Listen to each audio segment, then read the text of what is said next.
Eh, mes paroles valent cher. Salut à tous. J'espère que vous allez bien. Le chairman pour vous servir. Les Guzney m'appellent le chair, les Fimbi 500, mais les deux sont corrects. Anyway, Sarcel représentant, Sect Abdoulaye évidemment. Bienvenue sur We Hustle, c'est toujours ton émission qui rassemble et motive. Au fil des émissions, nous recevrons différentes personnalités qui viendront s'asseoir à ma table, nous parler de leurs échecs, mais surtout de leurs réussites. Alors Hugo, take a seat, non? Doun pasarda idem. C'est mes voisins du premier qui le disaient, les Destécy. C'est important. PDG, let's get it! We hustle, baby.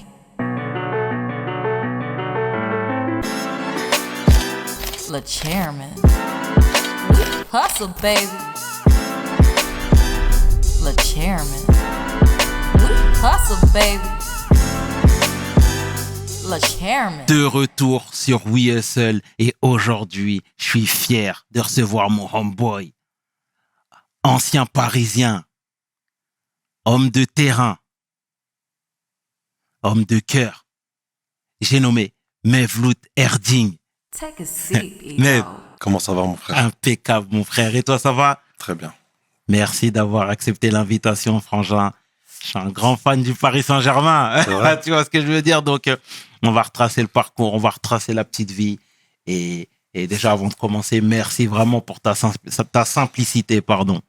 Avec plaisir. Tu sais que je suis quelqu'un de simple. Tu me connais. Si tu connais le Paris Saint-Germain depuis l'époque, Exactement. ça veut dire que tu me connais.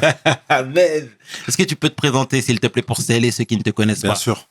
Alors, je suis né à Saint-Claude dans le Jura, de parents d'origine turque. Donc, je suis d'origine turque, mais né en France. J'ai été formé au FC Sochaux. J'ai joué au Paris Saint-Germain, au Stade Rennais, à Saint-Étienne, ensuite un peu à l'étranger. Et puis ensuite, j'ai joué en équipe nationale. Donc voilà, ça résume un peu mon parcours de joueur international turc. Aïe, c'est très bien. On va retracer la petite vie, forcément, également. Saint-Claude, t'as grandi là-bas. C'est quoi? C'est un petit village? C'est un petit village. Mhm. C'est un petit village là où il y a du travail. C'est là que mon père a posé ses premières pierres là-bas pour vivre là-bas, pour nous faire vivre 8 enfants, travailler à l'usine pendant 45 ans. Il a arrêté le jour où je suis devenu footballeur, donc voilà, c'est une fierté. Mission accomplie. Mission accomplie. Et moi, je veux que tu me parles du contexte historique parce que dans l'Est de la France, il y a énormément de Turcs. C'est ça. Tu sais, il y a quelques temps, j'étais à Colmar, et c'est pas très loin de chez toi d'ailleurs. Et j'ai vu une grosse communauté. Tu vois, je sais que vous êtes présent également à Strasbourg, il y en a un peu partout là-bas dans l'Est déjà. Historiquement, c'est dû à quoi? C'est simple, c'est dû. Je pense que dans les années 70, mon père, nos papas d'origine turque, à mes compatriotes, sont venus pour travailler tout simplement. Ils sont venus travailler, mais ils sont venus pour travailler, mais pour repartir ensuite. Mais ils n'avaient pas prévu qu'ils allaient rester en fait. Mhm. Et ils sont tous restés en fait finalement. D'accord. Mais pourquoi c'est l'Est du pays? Tout simplement parce qu'il y avait du travail. Il y avait du travail à Peugeot, dans les usines de plastique. Tu vois, un peu dans les usines de fabricants de voitures, tout ça. C'était tout ça. Mon père, il travaillait dans une usine de plastique pour des jouets qu'il faisait dans le Jura. Tout simplement, c'était parce qu'il y avait beaucoup de travail. D'accord. C'était surtout pour ça. À la maison, comment c'était? C'était quoi l'ambiance? À la maison, l'ambiance, c'était assez spécial, tu vois. Parce que quand on mettait un pied à la maison, c'était la Turquie. Et quand tu mettais les pieds dehors, t'étais en France. Parce que quand tu rentrais chez mes parents, ma mère et mon père parlaient seulement le turc. Donc à la maison, avec mes frères et sœurs, on parlait turc. Ou après, quand on allait à l'école, on commençait à parler un peu turc, un peu français. Mais sinon, ça restait assez spécial à la maison. Parce que nous, tu sais comment on est les Turcs, on est assez fiers et compatriotes. Donc on parle turc et on force, tu vois. Ouais. Mais c'est clair. C'est Et ça. puis, je souris quand tu me dis ça parce que, tu vois, dans l'introduction, je parlais de mes voisins turcs, etc. Donc, arriver à la plus jeune des enfants ne parlait pas du tout français avant de rentrer à l'école. Et c'est en maternelle C'est ça. qu'elle a appris la langue. Tu vois ce que je veux dire? Et j'ai l'impression que ce schéma-là, il est identique dans toutes les familles. Ouais, c'est ça. Parce qu'à la maison, on parle turc pour pas oublier nos racines, là d'où on vient. C'est important. Mais c'est vrai que ça a causé des problèmes à l'école après, par la suite. Sérieux? Pour ma part, ça a posé des problèmes, ouais. Et comment tu te situais du coup à l'école? Bah, j'étais pas un très bon élève, faut être honnête. Faut être honnête. J'ai eu le foot pour me sauver, mais au début, c'est sûr que c'était difficile. C'était pas une question de volonté, parce que j'avais la volonté de bien travailler. C'était pas une question de ça. D'accord. C'était une question qui manquait un petit peu de vocabulaire. Je comprends. En tout cas, Que j'ai rattrapé. Tu t'en es bien sorti. Que j'ai rattrapé avec le temps. Magnifique. Et moi, je veux savoir, déjà, le foot, tu t'es inscrit très tôt dans le club de ta ville? Alors, je me suis inscrit à 9 ans. Ok. Et j'ai commencé gardien. C'est un petit club, c'est Saint-Claude. Dans le Jura, j'ai commencé gardien. Et puis, comme ça, l'entraîneur, il m'a mis attaquant. Parce que mon frère, il lui disait, me fais les jouer un petit peu en attaque. Bon, j'étais petit, Et puis, comme ça, par hasard, j'ai joué sur le terrain, j'ai joué attaquant. Puis on a remarqué tout de suite que j'étais un peu plus rapide que les autres, un peu plus costaud, un peu plus physique. Par la suite, quelques années après, à 13 ans, j'ai été repéré à Sochaux, au centre de formation. C'est comme ça que ça a commencé. Mais parce que 9 ans, c'est pas très tôt non plus. Non, c'est pas tôt. Parce que moi, j'allais à l'école, et puis, tu sais, quand t'es né à Saint-Claude dans le Jura, Ouais. tu te dis pas, je vais être footballeur. Tu te dis pas ça, il y a personne, c'est une petite ville de 10 000 habitants. Tu vois ce que je veux dire? Totalement. Donc le taux de chance il est réduit pour devenir footballeur. Et ton grand frère joue au foot? Il jouait pas au foot, mais on était des passionnés. Avec mon grand frère, on était des passionnés du ballon rond. Donc, j'accélère un petit peu dans le temps. Tu as dit à 13 ans, tu as été repéré par Sochaux. Déjà, c'était quoi le feeling du moment? Déjà, le tien dans un premier temps. Et deuxièmement, celui de la famille. Parce que j'ai cru comprendre que tu étais le dernier, tu étais le chouchou. Donc, et c'était nouveau pour la famille. Ouais. Donc, raconte-moi tout ça, s'il te plaît. Alors moi, c'était pour le plaisir. C'était pour le plaisir, c'était le kiff. Je jouais dans la rue. Même si c'est une petite ville, Saint-Claude, il y a quand même des petits quartiers où on pouvait jouer avec les potes. Donc, c'était vraiment un foot de rue, quoi. C'était un plaisir. Et ensuite, par la suite, quand le centre de formation m'appelle pour faire un essai, mon père, ma mère sont pas trop d'accord parce que c'est un peu loin. Et puis mon grand frère, il me dit, il dit à mon père, il dit c'est une chance, c'est une énorme chance de se faire appeler dans un centre de formation en France à cette époque-là. Mon frère, il est conscient. Même moi, je suis pas conscient encore à cette période. Et par la suite, je vais faire des essais. J'en fais 1, 2, 3. Le troisième, il est concluant, ça se passe bien. Donc je suis pris au centre de formation. Mais il faut l'accord, la signature du papa et de la maman.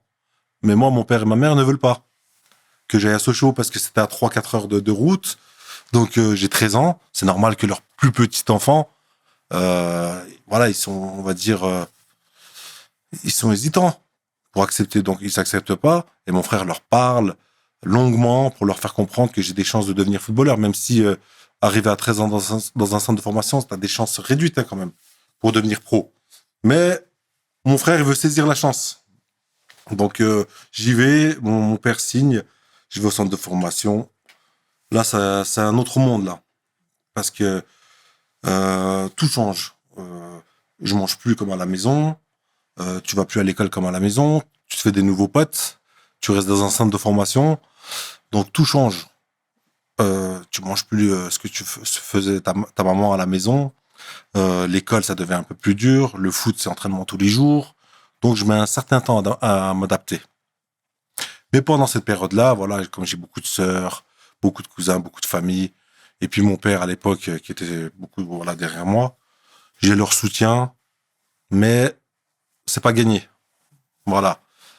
Je continue à travailler, à bosser jusqu'au moment où j'arrive vers 17 ans, où je m'entraîne un peu avec les pros. Donc ça commence comme ça, on va dire, mon histoire. Mm-hmm. Mais c'est un long chemin semé d'embûches. Et c'était toujours récréatif? Non. Ou là, tu étais en mission? Non, là, quand j'arrive à Sochaux, je me dis, je réagis pas tout de suite, bien sûr. À 13 ans, c'était tôt quand même, on est petit. Vers 15, 16 ans, je me dis, je peux devenir footballeur. Parce que je suis un peu, déjà dans les catégories, je suis surclassé. parce que physiquement, je suis un peu plus costaud que les autres. Donc, je suis surclassé je joue avec les plus grands. Et puis, je me dis que là, si je me concentre vraiment au football, je peux devenir footballeur. Mais je laisse aucun détail et aucune chance passer. Hein. C'est tous les jours travail, tous les jours pendant les jours de repos travail, pendant les périodes de vacances, je rentre pas à la maison, je reste à Sochaux. Donc c'est vraiment je reste pour travailler, pour bosser, pas fatiguer le papa, il est déjà en train de travailler à l'usine, donc moi je reste là-bas quoi. T'étais clairement en mission. Exactement. Et c'était quoi même l'ambiance au sein du centre de formation? Parce qu'aujourd'hui, tu sais, on a tendance aussi à taper sur les doigts de beaucoup de jeunes, également sur les institutions, en disant que les jeunes vivent dans une bulle et ne sont pas conscients des enjeux. Toi, à ton époque, c'était comment? C'était pareil et encore, il n'y avait pas les réseaux sociaux. Donc, on s'enflammait un peu moins. Parce que là, aujourd'hui, les jeunes joueurs des centres de formation, je connais bien, parce que j'en connais beaucoup, parce que j'en suis pas mal. Les réseaux sociaux, ça va trop vite, le monde qui... En fait, c'est trompeur, tout ça. Parce que aujourd'hui, il y a beaucoup de très bons joueurs dans les centres de formation, mais il y en a seulement sur 20, il y en a seulement 1 ou 2 qui vont signer pro. Donc nous, à cette époque-là, on sait que les places sont chères. On sait que sur 10 joueurs, il y a un seul joueur qui va devenir pro. Ou sur 20, peut-être. Moi, à mon époque, c'était sur 20 joueurs, il y a Jérémy Ménez, Maxime Josse et moi. Donc on devait être une vingtaine. C'est un lot de 3 qui a été pro. Et puis ensuite, on fait une bonne carrière ou une moins bonne. Mais tous les autres, mes potes, la plupart, je suis en contact encore. Ils n'ont pas été pros. Ils ont leur vie, ils font leur vie. Il y en a, ils ont joué au niveau amateur. Mais c'est déjà tendu, hein. Les places sont chères à cette période-là. Même à 15 ans, à 16 ans. Et est-ce que vous êtes déjà, vous, conscient de tous ces enjeux? Parce que c'est soit ça passe... Ça casse. Exactement. Vous êtes conscient de tout ça? On est conscient, mais on est jeune. On est jeune, donc on ne sait pas. Si on ne devient pas professionnel, on ne sait pas la vie qu'on va avoir. Elle va arriver, la vie. On ne l'attend pas. Mais moi, j'ai connu beaucoup de joueurs, beaucoup de potes, je ne veux pas dire joueurs, de potes, à qui ça a été difficile après. Parce qu'ils n'ont pas réussi. Ils m'ont vu, par exemple, moi réussir, puis eux, ils n'ont pas réussi. Donc, tu vois, c'est pas évident c'est difficile à gérer. Et tu sais, tout à l'heure, je t'ai dit que je connaissais un petit peu la communauté turque et tout. Et il y a quelque chose que je peux relever, c'est l'organisation. Parce que même quand il y avait des gens, du moins dans ma classe, etc., des élèves qui n'étaient pas forcément doués pour les études, tu savais qu'il y avait une niche de sécurité. Tu savais qu'ils allaient faire quelque chose de leur vie. Toi, c'était ton cas? Tu savais que même si le foot, malheureusement, ça ne se passait pas comme tu l'aurais souhaité, il y avait quand même un plan de secours, une route de secours? Il n'y avait pas de plan de secours. Le plan de secours, c'était de réussir. C'était seulement ça. Moi, j'avais pas d'autre objectif en tête. C'était réussir et je voyais pas ma vie autrement, en fait. Parce que j'avais arrêté l'école très tôt. Tu sais, j'ai arrêté l'école en 4e. Hein. Donc, j'ai arrêté l'école très tôt, donc j'ai pris un gros risque. Et si je devenais pas footballeur professionnel, c'était pas à l'école que j'allais réussir, quoi. T'as arrêté l'école en 4e, mais c'est toi qui l'as souhaité? C'est moi qui l'ai souhaité pour me consacrer au foot, ouais. Ok. C'était très risqué, hein? C'était très risqué. Mais c'était un gros risque, hein. Et mais comment j'arrête l'école, c'est assez marrant, hein, parce que faut convaincre le directeur du centre de formation à Sochaux, faut convaincre ses parents. Moi, j'ai eu la chance que mes parents parlaient pas très bien français, donc je leur ai expliqué que c'était mieux pour moi d'arrêter le foot, d'arrêter l'école pour continuer à essayer de devenir footballeur. Mais j'ai arrêté à 15 ans, donc c'était tôt. Je pouvais pas savoir encore. Donc non, moi, pour ma part, j'avais pas de porte de sortie. C'était réussir ou on voit comment la vie nous mène, quoi. Voilà. C'était très risqué, en tout cas, t'as relevé. Vraiment risqué. J'en étais conscient à l'époque, hein, parce que j'étais en classe avec Jérémy Ménez et puis plein d'autres potes. Et puis quand moi j'arrête l'école, ils sont tous surpris. Mais non, j'ai pris la décision d'arrêter. Et puis on a vu qu'après, sur le terrain, je montrais beaucoup plus. Le directeur du centre, puis mon coach à l'époque, il a vu qu'il y avait eu un changement quand j'ai arrêté l'école. Je conseille pas à tous les jeunes de faire ça, hein, parce que l'école, c'est important. Surtout quand tu es dans un centre de formation. Si tu réussis pas, il faut à côté avoir des bonnes études ou bien être l'enfant d'une grande famille, d'une riche famille, quoi. Tu sais, là, tu arrives à Sochaux, tu es en train de grandir, tu es un jeune ado. Ouais. Ou un jeune homme, hein, ça dépend de l'angle de vue. Mais comment ça se passe même au sein de la ville? Et comment toi, tu t'es senti même au sein de ce microcosme-là? Bah, tu l'as dit tout à l'heure, on est dans une bulle. On est dans une bulle et on connaît pas la réalité. On grandit, moi j'arrive à 13 ans au centre de formation, on nous fait manger que du football, que des passes, que des crochets, que des frappes, et puis l'école. Donc, on voit pas la vie extérieure. On dort au centre de formation. Moi, j'ai passé 5 ans de ma vie au centre de formation, de 13 ans jusqu'à mes 18 ans. Donc là, comme ils disent, on est dans une bulle. Et puis, c'est pour ça que je te dis, quand des jeunes joueurs qui réussissent pas, quand ils reviennent dans le monde, la vraie vie, dans le monde où tout le monde vit, on va dire, entre guillemets, eh ben, c'est pas facile. C'est pas facile. Moi, j'étais dans mon monde, je suis resté dans mon monde. Et c'est quand que j'ai vu ça, tu sais, la vraie vie, c'est à 35 ans quand j'ai arrêté le foot. Bah ouais. Parce que moi, j'ai connu que le football depuis mes 13 ans. Et puis, quand j'ai arrêté le foot à 35 ans, eh ben, j'ai commencé à comprendre plein de choses. Tu vois, j'ai plein de cousins qui travaillent, tout ça. Des fois, je vais les voir là où ils bossent. Donc, on apprend des choses quand on arrête le foot. Hein. C'est comme ça. Hein. Quand je dis 35 ans, découvrir la vraie vie, c'est tard, hein, 35 ans. Bien sûr, bien sûr. Et merci pour ces conseils avisés, hein, déjà, Mev. Et qu'est-ce que tu préconiserais, du coup, toi, si tu avais un message à faire passer, justement, aux institutions? Bah, tout simplement, par exemple, aux institutions, ça serait d'être... En France, les centres de formation sont magnifiques. On éduque très bien les enfants, les élèves, les jeunes des centres, on les éduque. Moi, personnellement, quand j'étais à Sochaux, mes éducateurs, j'ai encore leur nom dans ma tête, avec qui je suis encore en contact aujourd'hui, ils nous apprenaient à pas seulement devenir des bons footballeurs, ils nous apprenaient à devenir des hommes dans la vie. Tu vois, faut d'abord être un homme, ensuite t'es footballeur. Exact. Tu peux pas être footballeur et puis après non, ils nous apprenaient la discipline, la patience. Ils nous apprenaient quoi? La persévérance, le travail, le respect des plus grands. Ils nous apprenaient tout ça. Et en fait, quand tu arrives au monde pro, c'est pour ça qu'on dit l'OL c'est un bon centre de formation, on dit Sochaux c'est un bon centre de formation, Saint-Étienne, je sais pas, on peut dire Rennes, Strasbourg, mais parce qu'ils éduquent des enfants pas pour qu'ils deviennent footballeurs, qu'ils deviennent des hommes avant tout. Ça c'est important, ça. Ils prennent le relais des parents. Exactement. Bien sûr. En tout cas, c'est beau de leur rendre hommage comme tu fais, Mev, hein, sincèrement. C'est la vérité. On avance un petit peu. Mev est dans les petits papiers. Mev commence à s'entraîner avec les pros et Mev passe pro. Moi, je veux savoir déjà dans un premier temps, c'est quoi le feeling du moment?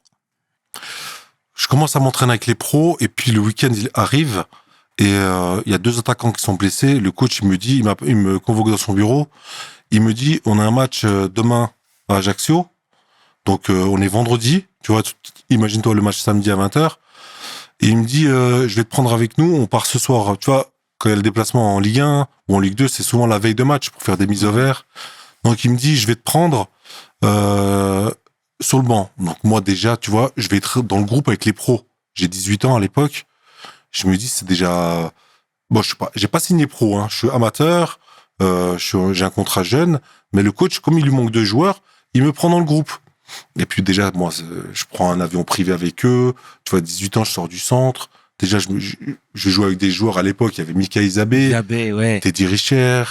Je peux dire, il y avait Dagano, Jérémy Ménez. Il y avait Daf, non? Il y avait Omar Daf, bien sûr. Omar Daf. Il y avait Guiran Endao, qui est sénégalais. Bien sûr, ouais. Momouni Dagano, qui est burkinabé. Exactement. On avait une très, très grosse équipe. Hein. C'est vrai. très grosse équipe. Et puis voilà, je suis dans le groupe, j'ai les yeux grands comme ça, je regarde tout le monde avec des yeux qui brillent, mais je suis un gamin. Donc voilà, donc on arrive dans le groupe, on mange ensemble à 20h le soir, le vendredi soir à Ajaccio, le lendemain il y a le match. Moi j'envoie des petits messages à tout le monde, et tout le monde est content, les potes d'enfance sont contents, même mon frère qui est super content. Mais bon, c'est juste un groupe, hein, on n'a rien fait de spécial. Et puis le match arrive, 0-0, 75e minute, le coach il m'envoie m'échauffer. Je me dis, il va pas me faire rentrer quand même. Moi, j'ai la pression, tu vois. La pression quand tu commences un match en pro, quand t'as jamais joué en pro. Hein. Mais en fait, t'as beau apprendre pendant 5 ans tout ce que tu veux. Quand t'arrives pour la première fois, par exemple, t'es dans le groupe des pros, tu vas t'échauffer dans un stade, tout ça, en Ligue 1. Je te jure, c'est pas pareil. Tout ce que t'as appris, tu l'as oublié limite. Parce que t'as l'impression, t'as les jambes qui tremblent, tu vois. Moi, c'était le cas, hein. J'avais les jambes qui tremblaient, je savais plus que j'avais tout appris. Et puis, à la 88e, le coach, il m'appelle, il me dit changement, tu vois. Il y a 0-0 toujours, hein. Et moi, je rentre à la 88, 89e, je rentre dans le match, en pointe. J'ai le numéro 33, il n'y a pas de nom derrière, comme je suis un jeune. Et je te jure, je touche pas un ballon, hein. Mais je fais un appel en profondeur à la 92e minute. Mickey Isabé, il met un ballon en profondeur. Contrôle, enroulé, but. Premier ballon touché. Ils font l'engagement, ils terminent le match, et on gagne 1-0 à l'extérieur. C'est mes débuts en pro. C'est mon histoire. Qu'est-ce que tu veux de plus? Le destin a fait que je sois dans le groupe ce jour-là et a fait que je touche un ballon et que je marque et qu'on gagne 1-0. C'est le début d'une histoire. Magnifique, Mev, sincèrement. Et là, en tant qu'homme, comment on se sent? Parce que même si t'es quelqu'un de modeste, etc., mais là, t'es arrivé sur la pointe des pieds, t'as arrêté l'école tôt, t'as pris le pari risqué. Et là, tu commences à marquer des points. Tu commences à jouer avec le groupe pro, t'es régulièrement appelé. Et tu deviens même titulaire. Tu vois ce que je veux dire? Ouais. Donc, dans ta tête, comment ça se passe? Comment ça se passe? Bah, t'entends plein d'histoires. Par-ci, par-là, tu te dis que les joueurs, il y a des gens qui pètent les plombs parce qu'ils commencent à toucher de l'argent, tout ça. Donc moi, j'appréhende beaucoup de choses, tu vois. Mais comme, j'ai le respect du papa, tout ça, des anciens, je sais qu'il faut pas péter les plombs, tu vois. J'ai les pieds sur terre, tout de suite, tu vois. Déjà, mon père, il met du temps à comprendre que je suis pro. Tu vois, lui, je l'appelle, je lui dis ouais, j'ai marqué en pro ou bien j'ai joué avec les pros. Il comprend pas tout ça. Hein. Faut qu'il vienne voir un match au Stade Bonal pour voir que je suis professionnel. Parce que lui, il travaille à l'usine depuis très longtemps. Il vient du village de Turquie. Il a fait village directement France. Tu vois ce que je veux dire? Donc il suit pas trop le foot. Il suit un match de l'équipe nationale quand il y a un match qui se joue. Mais sinon, il fallait que je l'amène à Bonal. J'ai dit à mon frère, tu ramènes mon père au Stade Bonal à Sochaux, pour qu'il puisse me voir jouer. Parce qu'avant ça, il me croyait pas il savait pas c'était quoi. Il savait pas c'était quoi être un footballeur professionnel. Il savait pas qu'on pouvait vivre de ça. À cette époque-là, tu vivais seul à Sochaux? Je vivais seul à Sochaux. J'étais au centre de formation. Oui, mais juste après. Je vis seul parce que je me prends mon appartement après. Et comment ça se passe quand les regards sont sur toi maintenant? Mev est passé pro. Moi, je veux savoir parce que t'as été certainement tenté à faire certaines choses. Tu vois ce que je veux dire? Parce que les poches étaient un peu plus remplies. Il y avait la notoriété, donc il y avait beaucoup plus d'accès. Bah, ça va trop vite. En fait, moi, j'essaie de pas changer. J'essaie de rester le même, tu vois. J'essaie de rester le même, mais c'est pas évident parce que, en fait, moi, je reste le même gars que j'étais. Le petit Mevlut qui est venu à 13 ans en centre de formation. Mais les autres me voient différemment. Donc, moi, faut que je m'adapte à ça. Donc j'essaie d'être un peu ouvert aux supporters, aux gens, aux fans, tout ça. C'est quelque chose que je connais pas. Hein. Donc je regarde un peu les autres, tu vois. Mais c'est quelque chose qu'on nous apprend pas, ça. Donc c'est petit à petit, on apprend tout ça. Mais le football, c'est un monde très difficile, tu vois. Parce que tu peux vite péter les plombs. Parce que moi, je joue attaquant. Comme je marquais des buts, bah, j'étais tout de suite en tête d'affiche. Exactement. Tu vois. C'est pour ça que ta question elle est intéressante. Parce que j'ai su bien gérer ça. J'ai pas pété les plombs, je suis resté droit dans mes chaussures, je suis resté concentré dans mon football.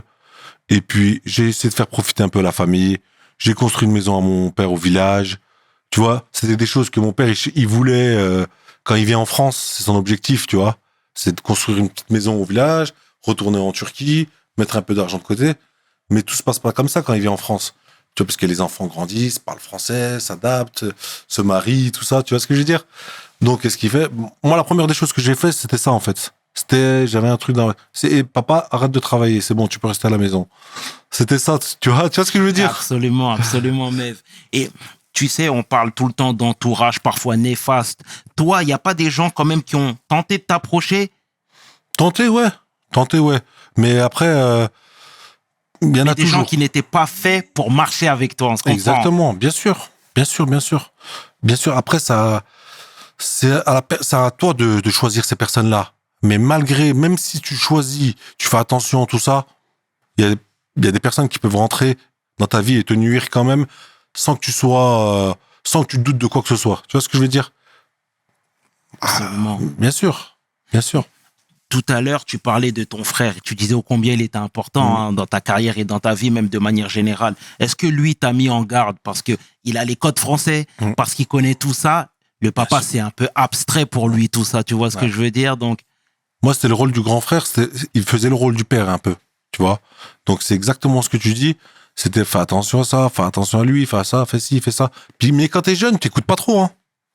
T'écoutes pas trop. Tu te dis, non, c'est mon pote, lui, c'est mon pote, t'inquiète pas, tout ça. Mais non. Tu vois, finalement, ils ont toujours raison. Tu vois ce que je veux dire? Parce qu'ils te disent, fais attention. Toi, tu te dis que tout le monde est pote avec toi. Mais c'est pas comme ça. Mais ça, tu te rends compte. Après, faut vivre toutes ces choses-là. C'est pas facile tout ça, mais en tout cas, je salue ta transparence, Mev, hein, sincèrement. Et voilà, tout à l'heure, on disait que tu étais arrivé sur la pointe des pieds et après, tu t'es rapidement installé à Sochaux. Tu vois ce que je veux dire? Ouais. Et je me souviens même d'une interview de Guillaume Moirot, et là, je fais appel à ma mémoire, qui disait que tu étais l'attaquant qu'il préférait en Ligue 1. Ah ouais? Ouais, je t'assure. T'iras regarder. Je sais qu'il y a beaucoup de défenseurs qui disaient qui me craignaient à l'époque, quand je jouais à Sochaux. Bien sûr. Ouais. Et j'étais content, moi, parisien, tu connais. Bien sûr. Et voilà, donc, c'est dire ô combien ton statut avait totalement changé. Tu as été approché par la France et également par la Turquie. Déjà, pourquoi avoir décidé de choisir la Turquie? En sélection, hein, je précise. J'ai été appelé en équipe de France U18, tu vois, 5 fois. Et on avait une génération, tu sais, extraordinaire. Jérémy Ménez, Karim Benzema, Hatem Ben Arfa, Samir Nasri, Ahmed Yayaoui, Steven Tico. Je peux en citer encore plein d'autres. Hein. Benoît Costil, tu vois, il y en a encore plein d'autres. Je fais 5 matchs en équipe de France U18. Je vois, mais quand je te dis tout le monde est trop fort, c'est tout le monde. Tu t'imagines Benzema, Nasri, ça. Tout le monde est là, quoi, tu vois. On sait qu'ils vont devenir pros, ces mecs-là. Ils sont trop forts. Je vais venir pourquoi je choisis la Turquie. Parce que on m'appelle en Turquie Espoir, et puis je dois faire un choix. Je dois dire oui ou non au coach de l'équipe nationale. Et puis il me laisse pas beaucoup de temps. Hein. Et puis moi, tu sais, moi j'ai grandi avec mon frère, on regardait les matchs de l'équipe nationale, on regardait Galatasaray, Fenerbahçe, tu vois ce que je veux dire? On a grandi avec ça. Donc moi, je viens d'un pays qui aime le football. Donc j'ai pas réfléchi longtemps, en fait. Quand il m'a appelé le sélectionneur, des espoirs turcs, je lui ai dit, je viens. Tu vois? Je lui ai dit, je viens tout de suite. Je me dis pas, je vais hésiter entre la France et la Turquie. Moi, je suis turc, je suis d'origine turque. La France, elle m'a tout appris. Mais je suis de nationalité française, tu vois ce que je veux dire? Mais mes origines, moi, quand j'allais au village avec mon père, tu vois, c'est pas la France, tu vois ce que je veux dire? C'était le fin fond d'un village en Turquie, tu vois. Donc, je choisis, c'est un choix du cœur. C'est un choix du cœur. Je comprends. Mais tu sais, tout à l'heure, tu disais qu'il y avait Benzema, etc. Mais moi, je suis pas certain qu'à 18 ans, il était plus fort que toi. Oui, bien sûr. Tu vois ce que je veux dire? Bien sûr. Mais donc, c'est même pas un aspect que tu as pris en considération, j'ai toi. pas du tout pris en compte ça. D'accord. C'était parce que c'est à 18 ans, tu sais, c'est jeune, hein. C'est ça. Tu vois ce que je veux dire? Non, mais je respecte totalement Mev, sincèrement. Et parallèlement à tout ça, quelques temps après, il y a le PSG qui te fait les yeux doux. Déjà, toi, très tôt, t'as clamé ton amour pour ce club. Parce que tu sais, des fois, il y en a, ils viennent, ils disent, ouais, c'est mon club de cœur, mais c'est des mythos. Ouais, c'est ça. Tu vois ce que je veux dire? Ça. Toi, c'était vraiment ton club de cœur, Paris? Ouais. Moi, pourtant, quand tu viens de Saint-Claude, tu vois, t'es pas pour le PSG ou pour Marseille ou Lyon. Peut-être pour Lyon, c'est à 1 heure. Moi, j'arrive à 13 ans au centre de formation, il y a que des mecs de Paris, de banlieue parisienne. Ouais. Tu vois ce que je veux dire? Absolument. C'est le meilleur réseau, on va dire, des talents purs, quoi. Le vivier. Voilà, le vivier, c'est ça. Donc, j'arrive au centre, je me fais que des potes de Paris. Tu vois ce que je veux dire? Marvin Martin, Jérémy Ménez, je pense, c'était plein d'autres, hein. Même des joueurs qui ont pas réussi, tout ça. Et puis, je vois leur amour pour le PSG, tu vois.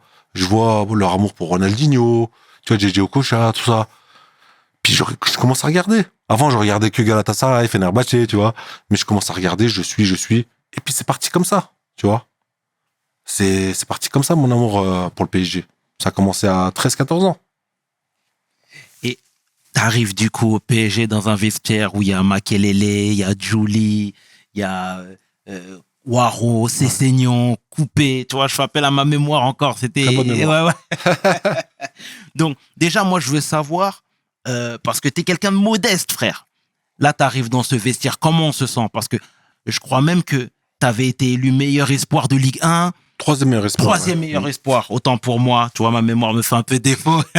Mais comment t'arrives? T'es plutôt sur la pointe des pieds ou t'arrives pour en découdre? Bah, avec le mental que j'ai quand j'arrive pour en découdre, mais sans manquer de respect à personne. Ouais. Tu vois ce que je veux dire? Et c'est exactement ce qui s'est passé. J'arrive sur la pointe des pieds. Je me souviens, j'ai une petite anecdote sur ça, tu vois, quand je signe au PSG, et puis on fait notre premier entraînement, et tu vois, pour me montrer, je me mets devant, tu vois, vers le coach, parce qu'on fait un footing, tu vois, juste pour la première séance d'entraînement. Et puis, Sami Traoré, il me dit, ouais, mef, t'as coûté 9 millions d'euros au club, maintenant on peut plus faire de transfert, tout ça. Et il dit ça en rigolant. Et je me dis, mais lui, c'est un malade, qu'est-ce qu'il me dit, lui? Tu vois ce que je veux dire? Et puis, mais il me dit ça en rigolant. Donc, tu vois, dès le premier jour, ça se passe super bien. Parce qu'il y a Sami Traoré qui me met, tu vois, il me fait rentrer dans la famille, quoi, tu vois, en me faisant une petite blague comme ça. Tu vois, il me met à l'aise indirectement. Même si tu peux te dire, ouais, il me met la pression, mais non. Tu vois, il me dit ça en rigolant. Ça veut dire qu'en gros, j'ai fait du bon travail à Sochaux, quoi, tu vois. Totalement. Je rentre sur la pointe des pieds, puis après, bah, t'apprends trop de choses. Tu sais, j'arrive à 21 ans, et Claude Makelele, tu peux que apprendre avec ces mecs-là. Ludovic Julie, Grégory Coupet, Zoumana Camara, Peggy Louindoula, tu vois ce que je veux dire? Kezman, Cessignon. Je peux citer tout l'effectif, Sylvain Armand. Mais tu peux que apprendre. Si t'arrives avec des bonnes intentions, bien sûr.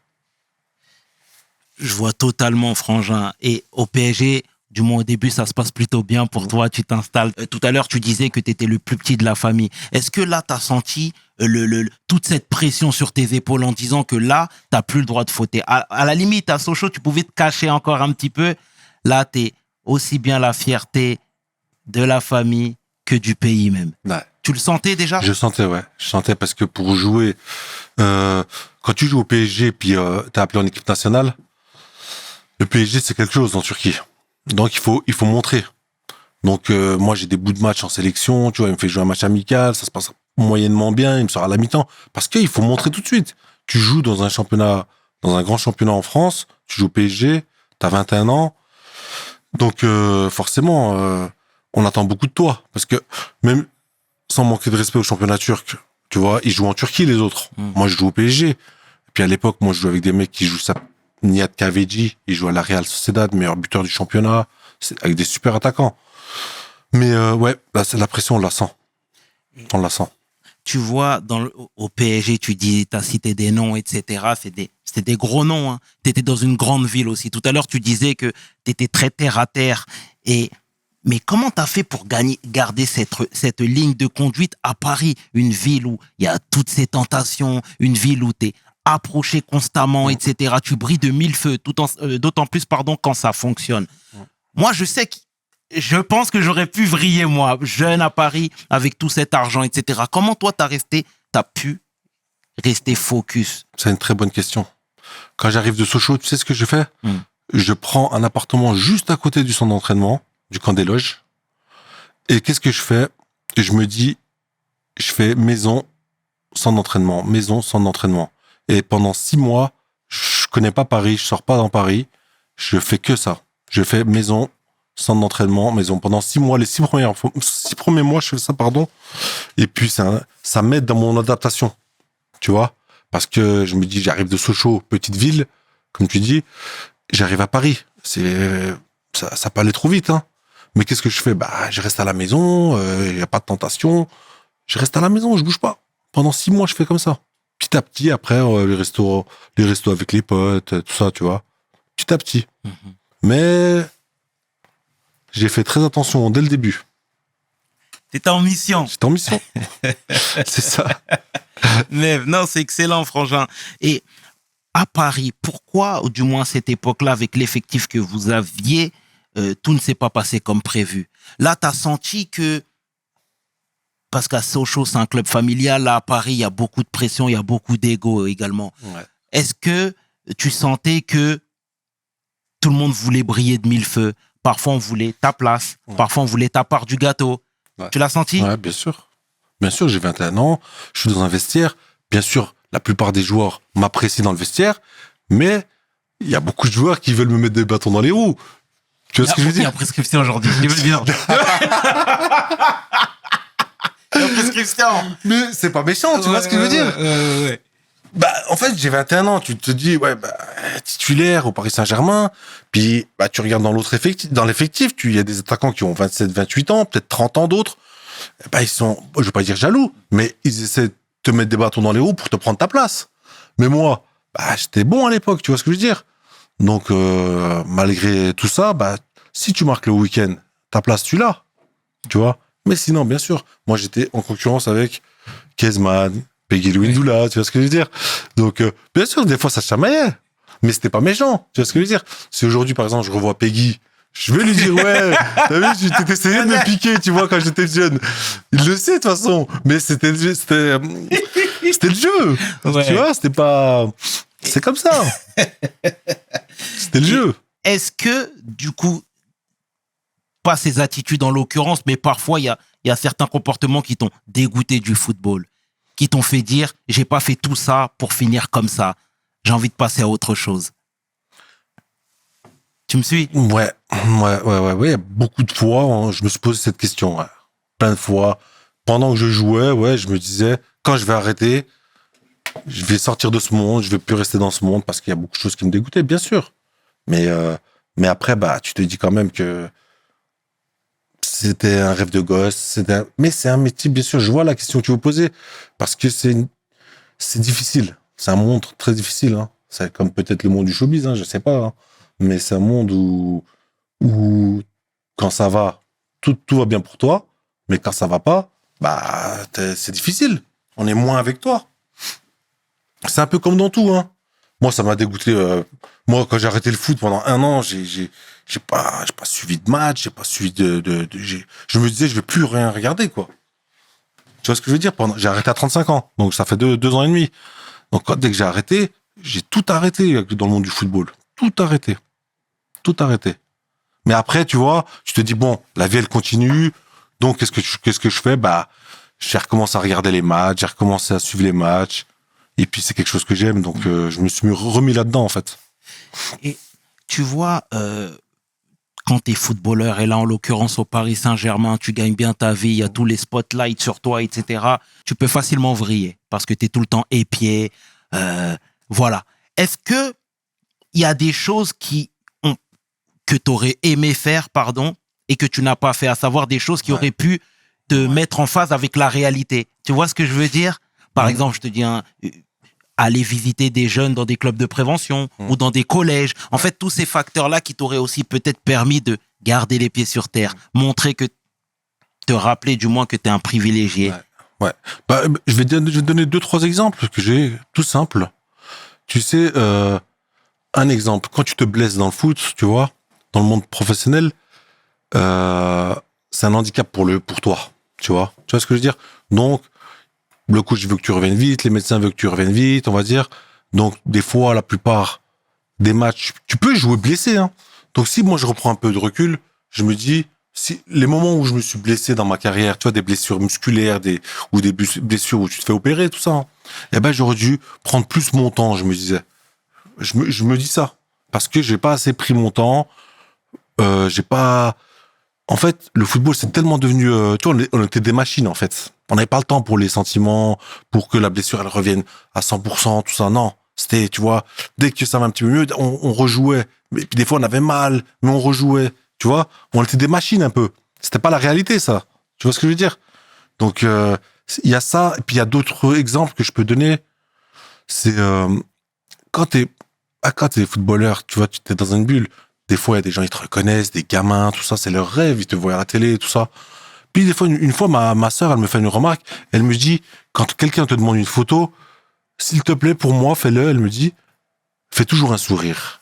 Tu vois? Je lui dis, mais pourquoi tu me dis ça? Elle me dit, parce que l'enfant qui prend une photo avec toi, ou celui qui est fan de toi, qui vient te voir jouer, eh ben, il te voit, tu vois, comme une star, tu le fais rêver, tu vois ce que je veux dire? Puis moi, des fois, j'avais tendance à, tu vois, à pas trop sourire, tu vois, mais j'étais dans ma bulle, c'était pas méchant. Et puis, tu vois, t'apprends là. Tu te dis, mais elle a raison, en fait, ma sœur. Parce qu'elle me dit, fais un sourire, ça coûte rien, il est fan de toi. Tu vois, sois plus ouvert, va vers les gens, va vers les jeunes. C'est pour ça que, tu vois, moi, j'aime bien, tu vois, les footballeurs qui sont très ouverts, tu vois, qui peuvent parler avec des enfants. Moi, j'aime bien l'exemple Ronaldo, tu vois. Tu vois, tu le vois que le mec, si quelqu'un le reconnaît même dans le stade, il rentre sur le terrain, il prend la photo avec, il brise pas de cœur. C'est vrai. C'est important. C'est vrai. Pas briser de cœur. C'est vrai. Et là, tu marques un point. Okay, Cristiano, c'est vrai. Ouais. C'est vrai. Et tu vois, pour continuer ce que je t'avais dit un peu plus tôt, tu vois, parfois, on demande aux joueurs de se contenter uniquement du rectangle vert. Tu cours, tu marques des buts, tu t'entraînes, le reste, ça nous intéresse pas, etc. Est-ce que toi, tu t'es senti bridé parce que tu ne pouvais pas donner ton point de vue sur tout ce qui se passait dans la société? Des choses qui te tenaient à cœur, mais tu savais que malheureusement, tu dépassais un peu les bornes et que tu serais peut-être repris. Je me disais, voilà, je reste à ma place, je fais mon travail et puis je ferme ma gueule. Mais voilà, c'est sûr que il y a des fois où on a envie de dire quelque chose, bien sûr. Parce que là, j'ai l'impression que, tu sais, aujourd'hui, la parole est plus libérée. Tu sais, les gens parlent de la Palestine, les gens parlent quand il y a des conflits ici et là, etc. J'ai l'impression que les limites ont été beaucoup plus assouplies. Ouais, c'est vrai, c'est vrai.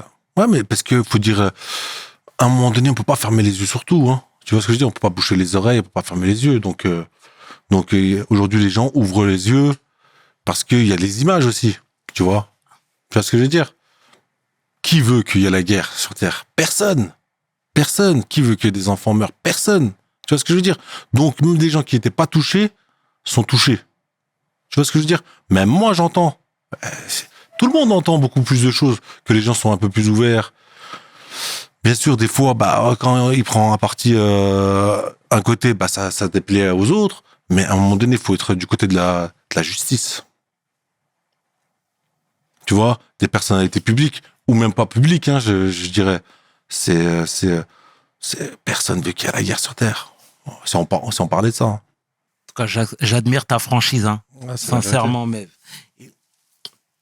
pour rester sur Paris, est-ce que pour toi c'est un gâchis ce passage en termes de, t'avais probablement le niveau pour rester encore plus longtemps et t'es presque parti par la petite porte. Ouais. Tu vois ce que je veux dire? J'avais 25 ans quand je quitte le PSG. En fait, je me disais quoi? Tu vois, avec le recul aujourd'hui, je vais avoir 38 bientôt.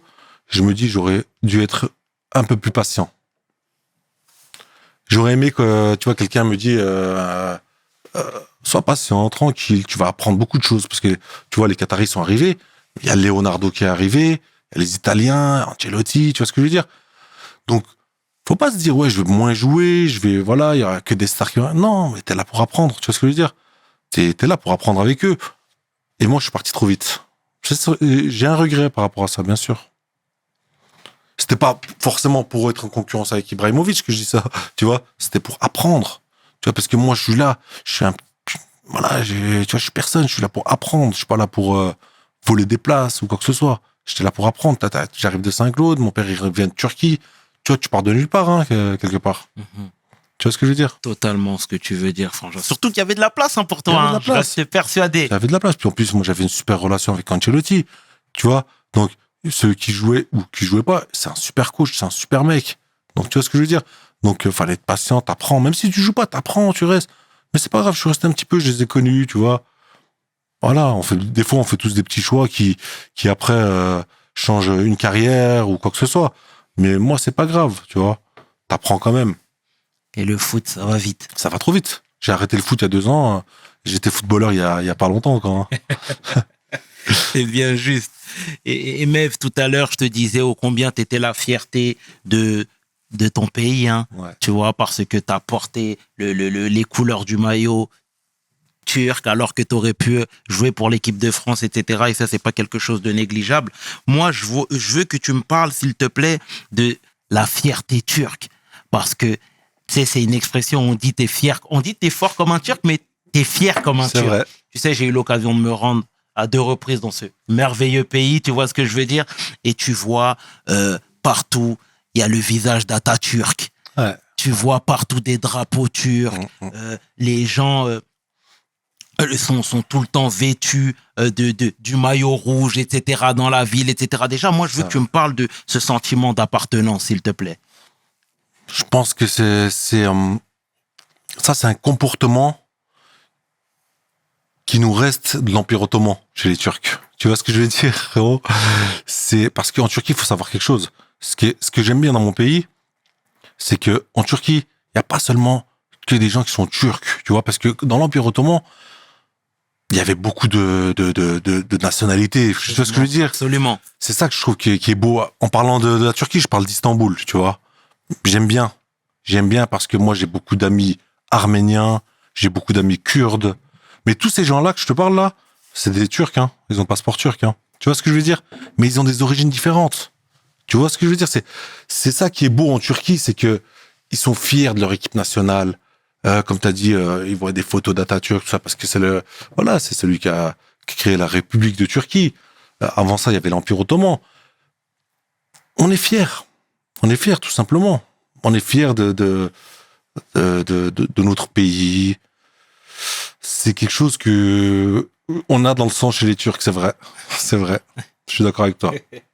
Et tu vois, j'en parlais la dernière fois avec Alpha 25, mon frère. Ouais. Et je disais ô combien, tu sais, je lui avais sorti une anecdote d'Erdogan en disant que Erdogan, il a dit à ses ressortissants, écoutez les gars, quand vous allez dans les pays, conduisez les meilleures voitures, habitez dans les meilleurs endroits, habillez-vous bien pour qu'on vous respecte. Exactement. Parce que vous êtes la vitrine du pays. Exactement. Tu vois, tout ce que tu dis là, tu sais qu'il y avait un code pour les gens comme mon père qui venaient travailler soit en Allemagne, soit en France, soit, je sais pas, en Angleterre.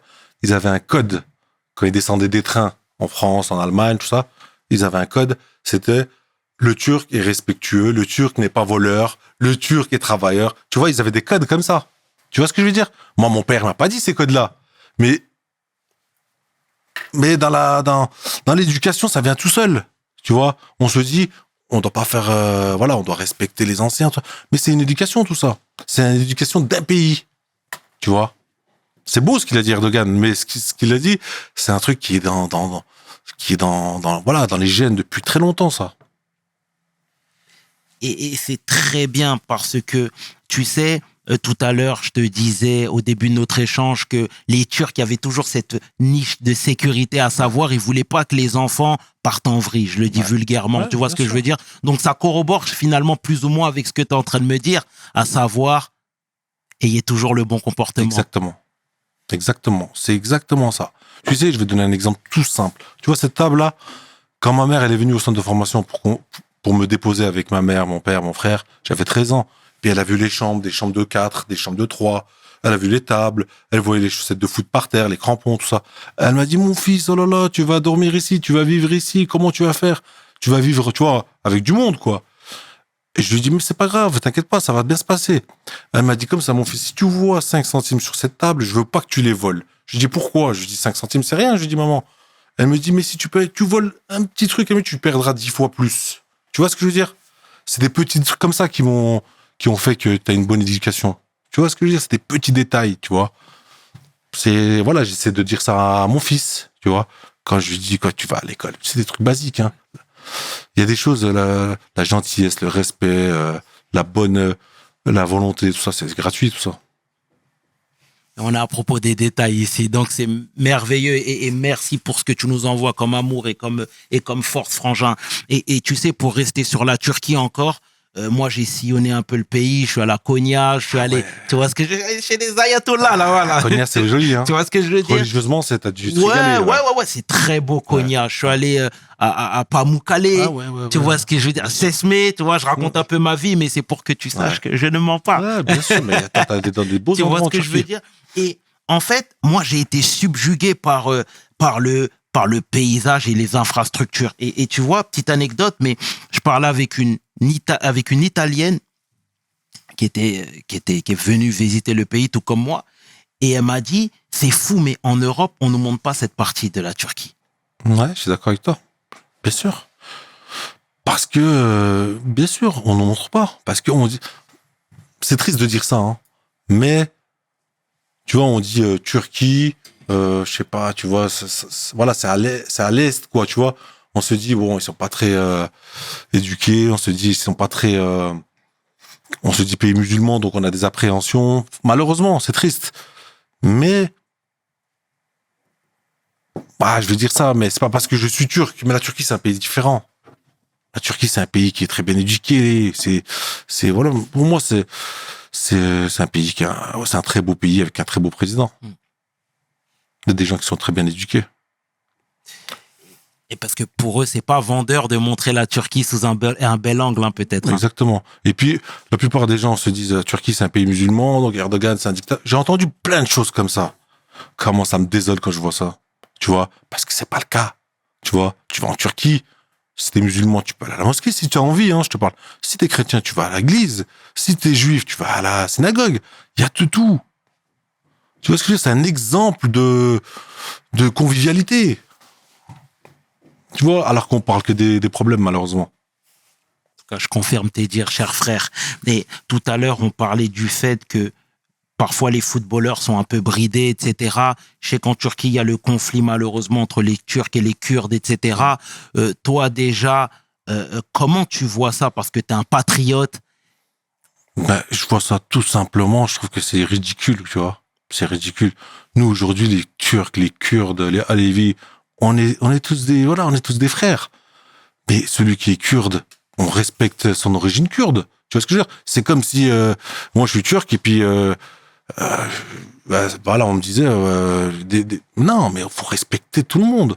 Ça c'est malheureusement. Moi personnellement, je connais pas de Turcs et de Kurdes qui s'embrouillent et qui sont en guerre ou quoi que ce soit. Moi j'ai vu ça que sur la télé ou tu vois, c'est triste. En fait on gonfle tout ça derrière. Mais sinon, en Turquie, tout le monde vit bien ensemble.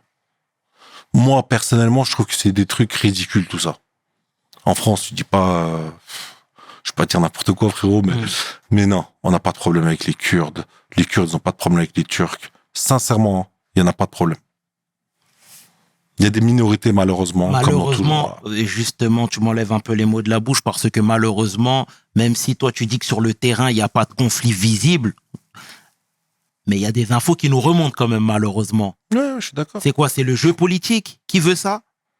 Moi, je connais pas trop la politique, donc je veux pas dire de conneries, mais en tout cas, voilà, tous les jours au quotidien, il n'y a pas de problème turc-kurde. Il n'y en a pas en Turquie. Non. Il n'y en a pas. J'en vois pas. Très bien, Mev. Et tu sais, on dit combien la Turquie est un pays développé, etc. Toi, tu as joué pas mal de temps également en Turquie. Pourquoi t'as pas posé tes valises de manière définitive? C'est pas fini. C'est pas fini. Tu vois ce que je veux dire? C'est pas fini. Peut-être à l'avenir, ça sera possible. Mais tout dépendra de ce que je ferai. Tu vois, comme taf, comme métier. J'ai eu la possibilité, là, dans un club, un coach qui m'a appelé pour que je rejoigne son effectif. Mais ça s'est pas fait. C'était en Turquie, en Ligue 1. En fait, tout est possible. Moi, j'étais très heureux en Turquie. Aujourd'hui, tout est. En fait, moi, je sais pas en fait l'avenir. Là, actuellement, je suis à Lyon. Tu vois ce que je veux dire? Bien sûr. Mais à l'avenir, je peux être à Paris. À l'avenir, je peux être à Istanbul. Tu ne fermes aucune porte. Je ferme pas de porte. On sait pas de quoi est fait l'avenir. Mais ta question, elle est bonne, tu sais pourquoi? Parce que j'ai mis 1 an et demi à quitter la Turquie. C'est difficile de quitter la Turquie quand, enfin, avec ma femme, on était très heureux à Istanbul, tu vois ce que je veux dire? Après, revenir en France, ça a été difficile. Parce qu'on a une qualité de vie, on avait, voilà, faut se réadapter, tu vois. Partout, tu vois, tu t'adaptes, faut s'adapter, hein, tu changes de pays, faut s'adapter. Tu vois ce que je veux dire? Et en parlant d'adaptation, toi, tu as beaucoup déménagé. Pour les enfants, C'était compliqué. j'en ai parlé à Olivier Dacour qui, lui, a dit que les enfants avaient cette capacité d'adaptation. Bien sûr. Non, c'est difficile pour les enfants. Parce que les enfants, ils se font des amis. Tu vois ce que je veux dire? Ils vont dans une école maternelle. Après, il faut changer d'école, tout ça. Pour les grands, c'est pas grave. On peut s'adapter. Mais eux, ils s'adaptent, mais ils peuvent être tristes et nous, on n'est pas au courant. Tu vois ce que je veux dire? Donc là, aujourd'hui, ils sont dans un endroit fixe, mes enfants, donc je suis content, ils sont très heureux. Mais c'est vrai que pendant ma carrière, déjà, c'était difficile pour moi de bouger, de partir, de revenir, de changer de pays ou de ville. Alors pour eux, imagine. C'est sûr que c'est pas bon pour les enfants.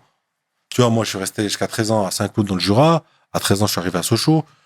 Moi, mon fils qui a 12 ans, il a fait 5 écoles maternelles. Hein. 5 écoles maternelles, ouais. Mais bon, ça va le forger. Il va être plus costaud plus tard. C'est vrai, c'est vrai. Mais même en termes de niveau, parfois, quand tu changes d'école, toutes les écoles ne sont pas au même niveau. Bien sûr. Tu vois ce que je veux dire? Bien sûr. C'est pas évident. C'est pas évident.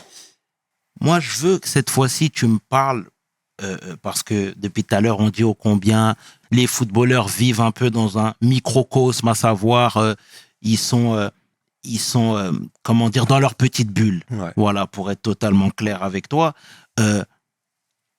Tu sais, parfois, il y a des relations qui peuvent être totalement biaisées. Je m'explique. Tu peux te mettre avec une femme, le footballeur en activité peut se mettre avec une femme, et la femme ne va pas venir pour les bonnes raisons. Tu vois ce que je veux dire? Ouais. Toi, si on doit mettre les deux pieds dans le plat, il y a quelques temps, tu avais fait un post sur Instagram où tu avais craché ton venin un peu, je le dis vulgairement, mais parce que tu en avais marre, la coupe était pleine. Ouais. Moi, je veux savoir comment on se protège de ça, parce que, tu sais, une fois, je parlais avec un footballeur, bon, je serais obligé de taire son nom là, malheureusement, mais qui me disait que lui, il allait se mettre en couple qu'avec une femme de son standing. Ah ouais. D'accord. Tu comprends ce que je suis en train de te dire? Donc, s'il est pro avec quelqu'un... S'il est pro, il va se mettre avec une fille qui a la pastille bleue sur Insta. Ok. Tu vois ce que je veux dire? J'ai compris. Donc, est-ce que tu peux me dire, est-ce que vous êtes formé? Est-ce que tous vos signaux là sont alertés quand il y a une personne qui vous approche? Ouais. Est-ce que tu me suis, Mev? Bien sûr. Bien sûr. Moi, j'ai eu la chance de rencontrer la maman de mes enfants quand j'avais 18 ans. Donc, c'était quand j'étais encore au centre de formation. Donc, moi, j'ai rencontré c'était le premier amour, hein, c'était l'amour fou. Hein. Ça s'est super bien passé, on a eu des enfants. Et puis, sur la fin, voilà, c'est comme dans tous les couples, des hauts et des bas, des difficultés. Pour moi, des difficultés, pourquoi? Parce que moi, j'arrêtais le foot. Donc, il y avait un peu, tu vois, le foot qui s'arrêtait, un peu la nouvelle vie qui commençait, depuis aller à l'entraînement, tout ça, tu vois ce que je veux dire? Donc, pas évident. Mais sinon, moi, j'ai une femme extraordinaire, elle m'a suivi partout, elle est venue partout avec moi, tu vois ce que je veux dire? Partout. C'est à la fin, si on doit se séparer, tout ça, tu vois ce que je veux dire? Il faut se respecter. Après, moi, j'étais dans la période où je venais d'arrêter le foot, tu vois ce que je veux dire? Et puis, on n'en parle pas beaucoup, les joueurs qui arrêtent le foot, tout ça. Même si tu peux être pieux ou tout ce que tu veux, quand une dépression arrive, elle connaît pas la religion, la dépression. Absolument. Tu vois ce que je veux dire? Donc, c'est pas facile, tu vois, il y a des périodes difficiles, donc des fois j'ai eu des coups de gueule pour pouvoir revoir mes enfants parce que j'étais au fond du trou, parce que je les voyais pas beaucoup à une période. Tu vois ce que je veux dire? Donc c'était une période où, voilà, j'avais fait une sortie, mais c'était le principal responsable, c'était moi. Hein. Et c'est très. Tu vois ce que je veux dire? C'est pour ça qu'il faut être très très fort mentalement. Quand je parle de arrêter le foot, rester, avoir les pieds sur terre, tout ça. Ta question, elle est très bonne. Hein. Et c'est très noble de ta part hein, de procéder comme ça, sincèrement, parce que tu sais, on a toujours aussi tendance à, ou du moins, je dis on, mais en réalité, c'est vous, les footballeurs ont toujours tendance à dire que quand la carrière s'arrête, les femmes partent, c'est des vénales, elles sont venues que pour l'argent, etc. Tu vois. Et toi, faire le dos rond en disant que t'as ta part de responsabilité, c'est franchement grand, bien tu sûr. vois. Parce que Louis Saha disait ça. À la fin de sa carrière, sa femme est partie également. Donc moi, j'ai fait le rapprochement avec ton Moi, histoire. je peux te dire la même chose. Mais si je raconte pas l'histoire, je vais passer pour un menteur. Moi, c'est tombé pile où j'ai arrêté le foot. Oui, d'accord. Mais mon histoire, personne ne la connaît. Tu vois ce que je veux dire? C'était pas du tout la raison parce que j'ai arrêté le foot.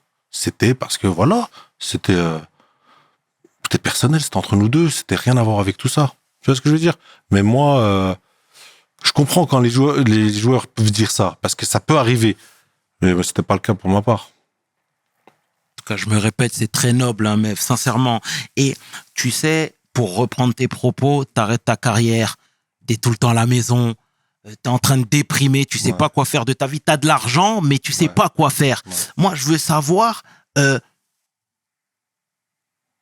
qu'il y a des personnes qui viennent frapper à ta porte juste à la fin de ta carrière pour te dire, hop, hop, hop, relève-toi, il y a des projets à faire.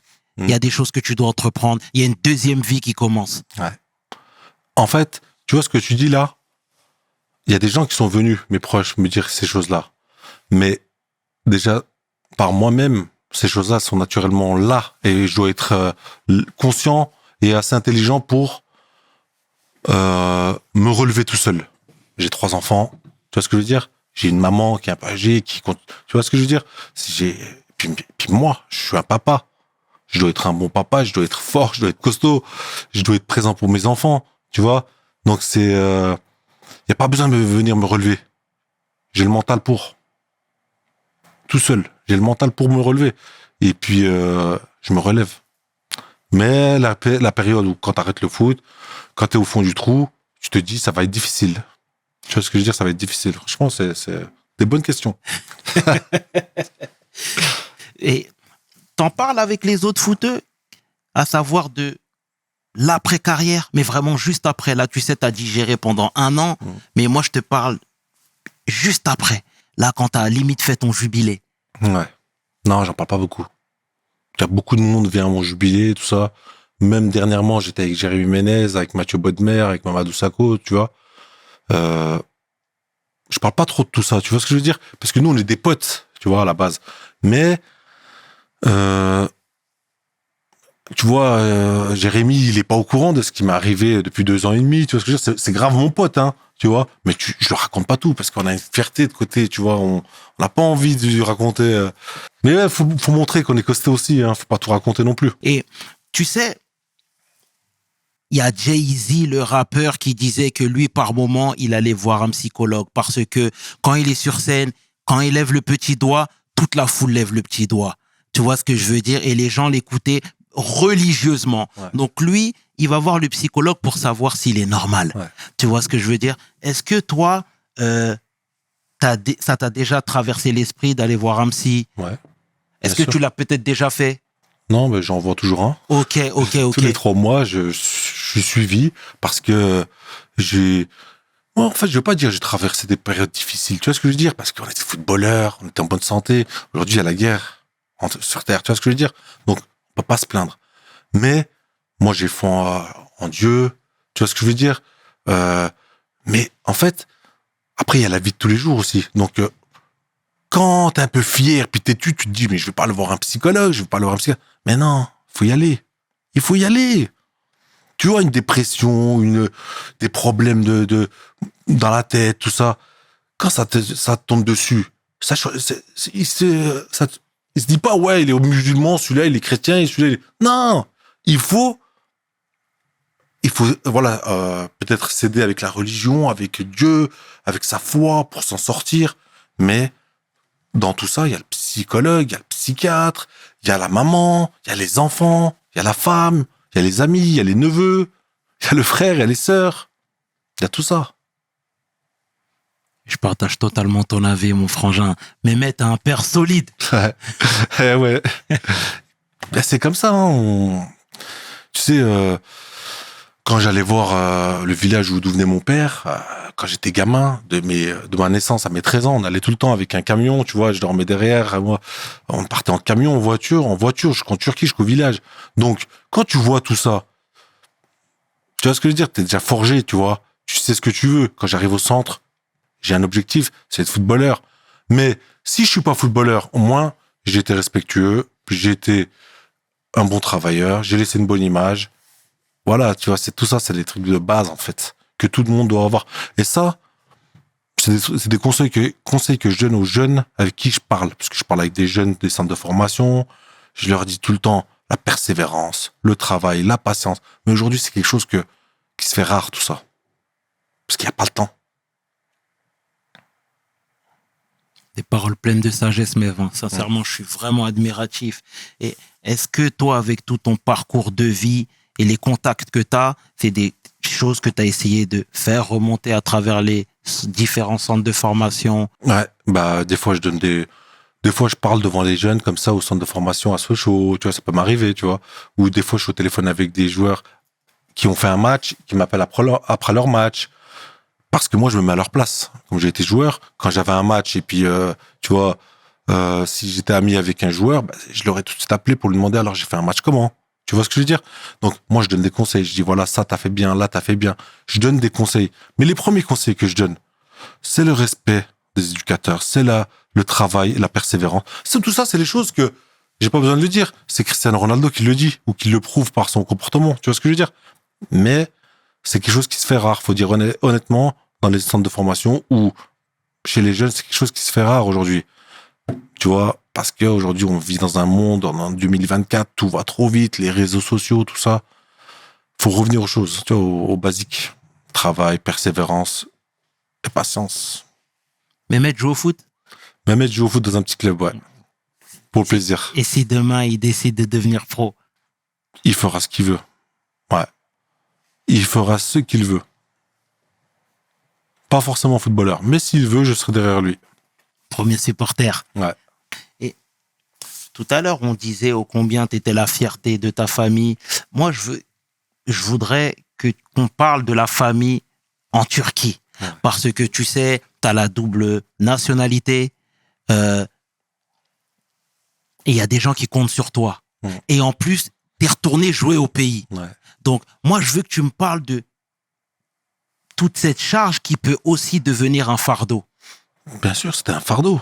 C'était un fardeau. Parce que, tu sais, comme tu dis, les épaules, faut porter les gens. Bien sûr. Vois. Moi, j'ai porté beaucoup de pression, malheureusement, tu vois.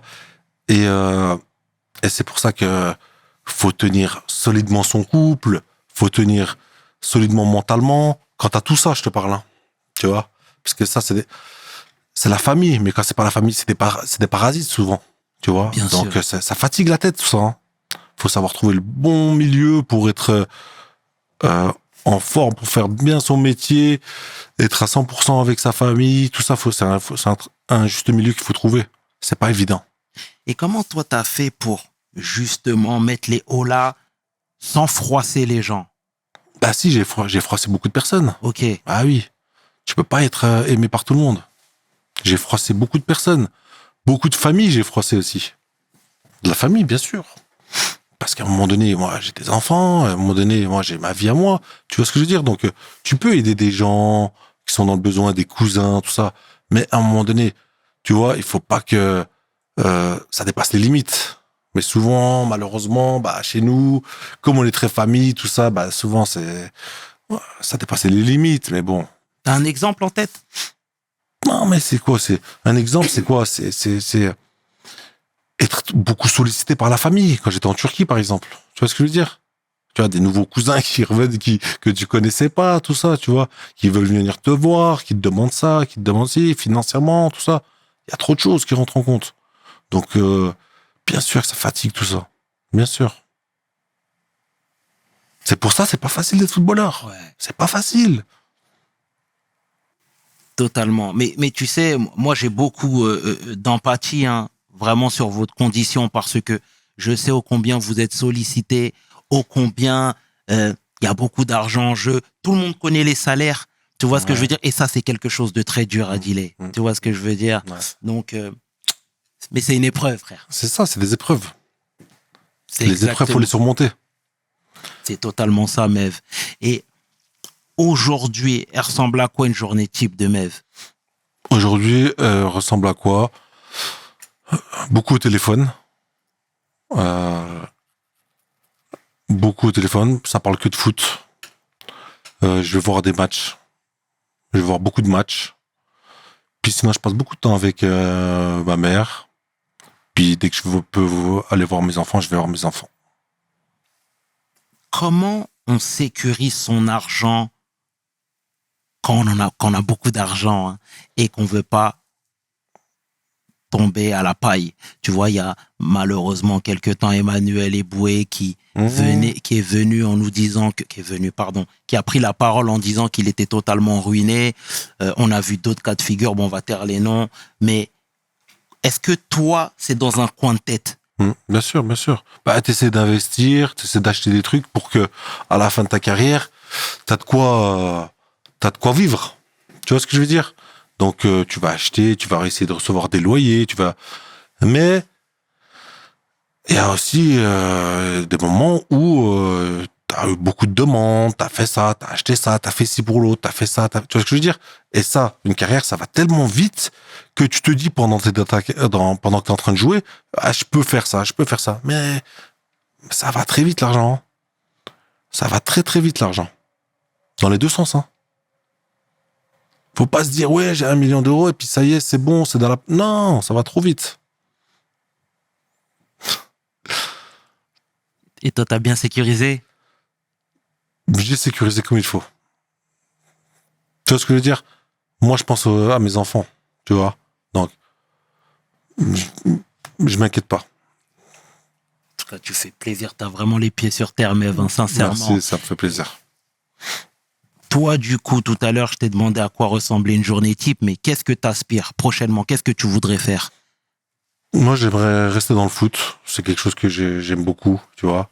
Je suis dans le foot, hein. Tu sais, je travaille avec quelqu'un qui est basé en Suisse, qui est agent FIFA. Mais moi, je suis là pour accompagner les jeunes, tu vois. Je suis au téléphone avec eux, je vais voir leurs matchs, tout ça, tu vois. Donc, je suis dans le foot. Je suis là à donner des conseils, à transmettre ce que j'ai appris, tu vois.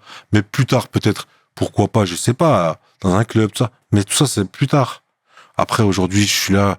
Moi, je fais ce que j'aime. Comme je t'ai dit, je parle de football avec des jeunes, je donne des conseils. Voilà, mon avenir, il est tracé. Je sais pas de quoi il est fait, mais j'ai pas un objectif en tête. Je vais faire ça. J'ai pas de truc comme ça en tête. Ma mère, elle me dit tout le temps, elle me fait des prières quand je sors de la maison.